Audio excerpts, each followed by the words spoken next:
이강인이 이번 시즌 후반기 첫 번째 리그 경기인 생티티인과의 홈 경기에서 대활약을 펼치며 평점 8.6을 받으면서 팀 승리의 주역이 되었습니다.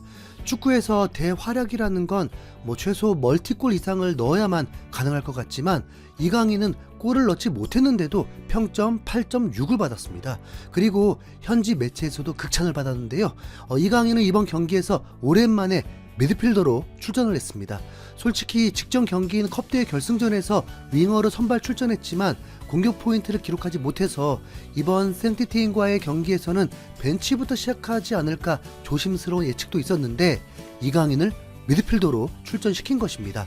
3톱에는 바르콜라, 하무스, 덴벨레가 맡았고 중원은 마율루, 파비앙 루이스, 이강인, 그리고 수비는 하키미, 베랄두, 에르난데스, 멘데스, 골키퍼는 돈나룸마였습니다. 미드필더와 센터백의 이름이 기존 알던 선수들과 조금 달랐던 라인업이었습니다. 생티티엔은 리그에서 약체로 평가받은 팀입니다. 그래서 경기 전 인터뷰에서도 기자들은 생티티엔과의 경기보다 곧 다가올 맨시티와의 챔피언스리그 경기에 더 초점을 맞추면서 질문을 했고 엔리케 감독은 맨시티전이 전혀 걱정되지 않는다면서 팀은 당장 있을 경기에 최선을 다해 준비해야 한다면서 일침을 놓기도 했습니다. 그런데 라인업이 살짝 로테이션 느낌이 있었죠. 이강인은 아마 유럽 리그에서 손에 꼽힐 수 있는 멀티 포지션 선수일 것입니다. 그러다 보니 맨유, 아스날, 뉴캐슬 이제는 맨시티까지 이강인을 눈여겨보고 있고 겨울 이적 시장에서 영입설이 불거지고 있습니다. 파리 생제르맹은 보낼 의사가 전혀 없다는 입장이지만요. 이번에도 보면 오랜만에 미드필더로 출전을 하게 되었습니다. 그런데 그 오랜만이 사실은 이강인이 가장 잘할 수 있는 포지션이기도 하죠. 만약 이강인의 포지션을 오른쪽 윙어와 미드필더 중에 선택하라고 한다면 정말 어려울 것 같습니다. 그런데 이번 생티티엔과의 경기처럼 이강인이 활약한다면 무조건 미드필더로 활약하는 게 단점도 커버되고 장점도 극대화될 것 같습니다. 이강인은 이번 경기에서 볼을 멀리 정확하게 뿌려주고 골 넣으라고 찔러주고 환상적인 중거리 슛을 쏘고 코너킥과 프리킥 전담하고 거기다 후반까지 내려와서 빌드업에 가담하기도 하고 팀의 에이스 오브 에이스였습니다. 전반 12분에 하프라인에서 볼을 받자마자 덴벨레에게 찔러줬고 덴벨레는 상대 수비가 살짝 물러서 있는 걸 틈타서 자신의 강점을 발휘하면서 순식간에 파고들어서 왼발 슈팅으로 득점에 성공하게 되었습니다. 어쩌면 이건 덴벨레가 이강인의 도움을 도운 것일 수도 있습니다. 이강인은 이로써 리그에서 6골 3도움을 기록하면서 리그 두 자릿수 공격 포인트는 곧 돌파할 예정입니다. 덴벨레 땡큐. 파리 생제르맹이 일찌감치 선제골도 넣으면서 경기를 지배했는데 전반 16분에 이강인이 엄청난 중거리 슛을 쏘면서 골키퍼가 겨우 쳐내면서 갈채를 받게 되었습니다. 하키미가 컷백을 내준 것을 파비앙 루이스가 슈팅을 하려고 했지만 여의치 않자 이강인에게 내줬고 이강인이 강력한 왼발 중거리 슈팅을 쏜 것입니다. 제대로 걸렸고 골대 왼쪽 상단으로 빨려 들어가는 걸 골키퍼가 쳐내면서 코너킥이 되었습니다. 32분에는 덴벨레가 이강인에게 다시 한번 슈팅하라고 내줬는데 균형을 잃으면서도 중거리 슈팅을 날렸고 덴벨레는 엄지척을 보내주기도 했습니다. 이강인은 이후로도 활발하게 움직이면서 공수 연결고리 역할을 맡아서 활약했습니다. 전반 29분에는 3명에 둘러싸여 있고 상대 선수들이 대부분 오른쪽으로 치우쳐 있자 왼쪽으로 30m 롱패스를 정확하게 연결하면서 공격을 열어줬고 득점은 나오지 못했지만 위협적인 공격이 되도록 도왔습니다. 이강인은 팀이 공격으로 전환할 때 중원에서 달려가는데도 수시로 고개를 좌우로 저으면서 경기 상황을 파악하는 사령관 역할을 하기도 했습니다. 이강인은 오른쪽 공격수로 출전을 했을 때에도 그 자리에만 머물지 않고 포지션을 자주 바꿨었는데 41분에는 어느새 왼쪽에서 윙어처럼 크로스를 올려주는 플레이도 펼쳤습니다. 그리고 어느새 다시 중앙에서 압박을 통해 볼을 뺐고 키패스를 넣어주면서 바르콜라의 발만 닿았어도 추가골이 나올 뻔했습니다.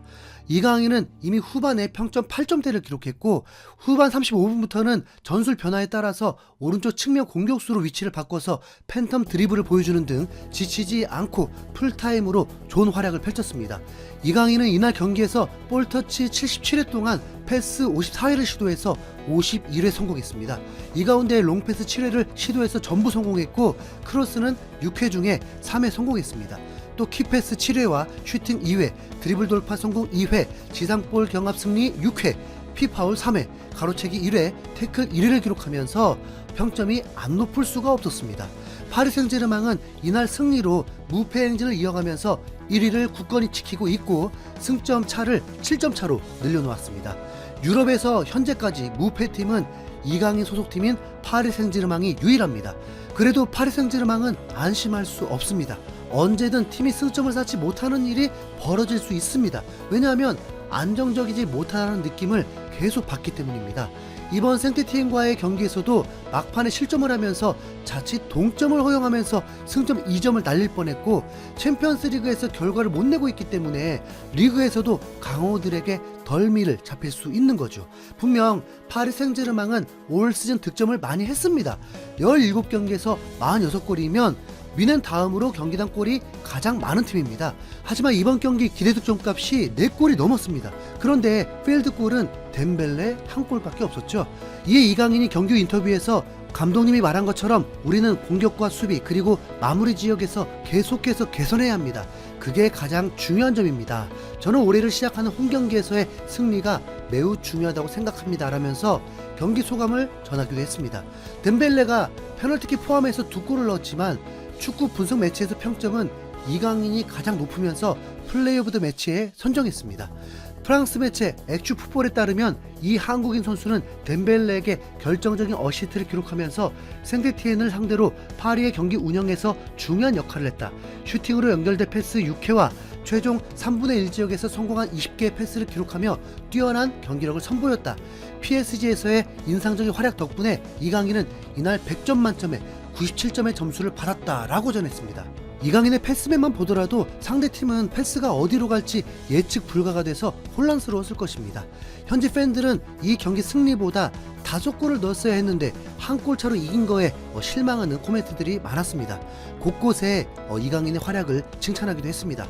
한편 파리 생제르맹은 음바페의 대체자를 찾지 못했고 바르콜라가 전반기에 폼이 좋으면서 득점을 많이 하다가 갑자기 자신감 상실로 파리 생제르맹 공격이 매끄럽지 못하자 나폴리 윙어 흐비차를 영입한다는 소식이 전해졌는데 이미 나폴리 콘테 감독이 인터뷰에서 모르세로 일관하는 게 아닌 흐비차는 팀을 떠나고 싶어 한다고 공개적으로 얘기를 해버리면서 이미 구단과 구단이 합의가 끝난 것 같다는 느낌까지 주었습니다.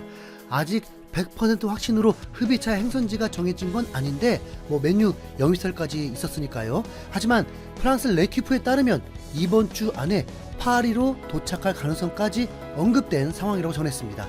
흐비차는 바르콜라의 대체자라기보다는 왜 그런지 엔리케 감독이 콜로무아니를 매우 꺼려하면서 활용을 하지 않고 있고 콜로무아니는 이미 이적설이 계속 불거지면서 토트넘까지 관심을 갖고 있다는 기사까지 나왔죠. 그러니까 활동 범위가 적은 콜로무아니를 대신해서 활동 범위가 넓은 흐비차가 들어오게 되는 격입니다. 흐비차는 한국에게 매우 익숙합니다. 조지아 출신인데 이미 황인범과 함께 뛰었었고 나폴리에서는 또 김민재와 뛰었고 이젠 파리에서는 이강인과 함께 뛰게 됩니다. 친분까지는 모르겠지만 이강인과 함께 잘해봅시다. 아니면 이강인을 프리미어리그로 좀 보내주던가. 좀 이상 흰수염고리였습니다. 감사합니다.